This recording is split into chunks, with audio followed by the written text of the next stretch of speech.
Le 16 janvier 1977, un dimanche matin, une horde de mercenaires à la solde de l'impérialisme international avait très tôt débarqué à l'aéroport de Cotonou et avait pris de position. Cette horde surarmée avait attaqué la ville de Cotonou et progressait vers la ville.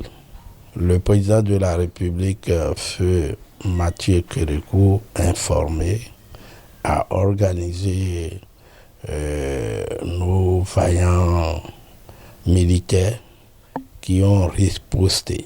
Et les mercenaires ont dû prendre la fuite parce que l'un d'entre eux a été abattu et aussi un autre capturé. Lui, c'est un Guinéen, Alpha Ba Oumarou, qui a fait plus de 10 ans en prison ici avant d'être remis à ses parents, donc après un jugement.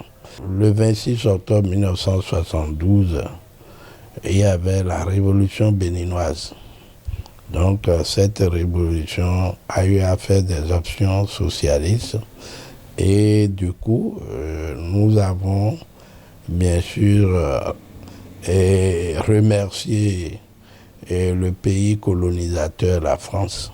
Certains citoyens qui n'étaient pas d'accord avec le choix qu'on faisait dans le temps, ceux-là se sont solidarisés, bien sûr, avec ces mercenaires-là. Donc, ce coup-là a été effectivement déjoué par nos militaires.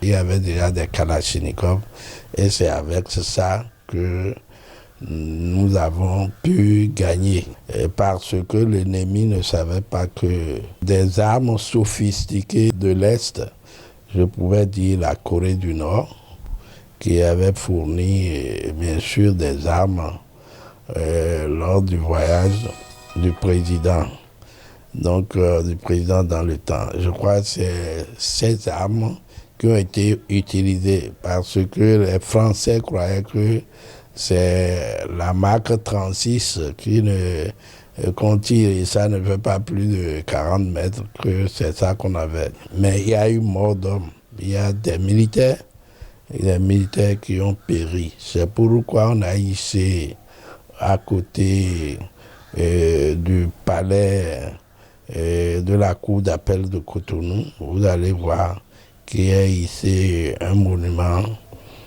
appelé Monument des Martyrs dans le temps et baptisé après Place de Souvenir.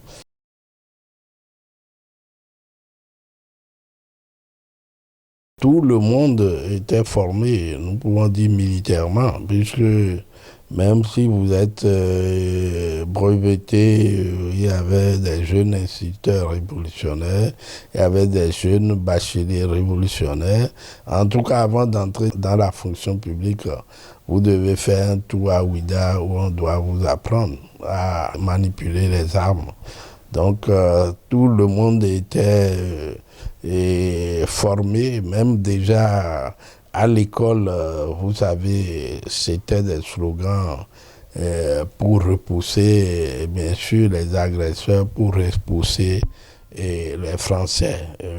On peut dire les pays occidentaux, parce que en ce temps-là, nos relations s'étaient développées avec la Russie et l'URSS, on disait, donc la Russie actuelle, le Cuba et la Corée du Nord. Ces pays de l'Est nous soutenaient bien sûr dans le temps. Mais il y avait des pays africains qui aussi avaient comploté contre nous. En tout cas, il y avait complicité de certains pays africains.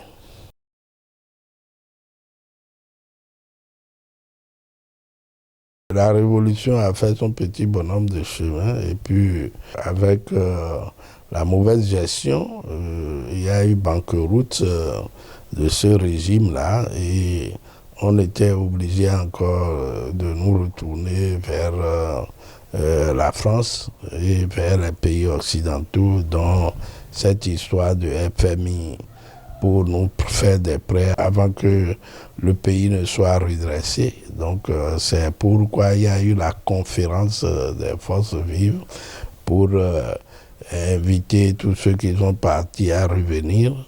Donc voilà, résolution, je crois que c'est ça. Nous avons dit que désormais, nous rejetons le socialisme, nous rejetons les habitudes de l'Est et puis nous devons adopter le renouveau démocratique. Donc c'est pourquoi il y a eu renouveau démocratique, c'est pourquoi il y a les élections, c'est pourquoi on parle de démocratie. Sinon, dans le temps, c'est un parti unique.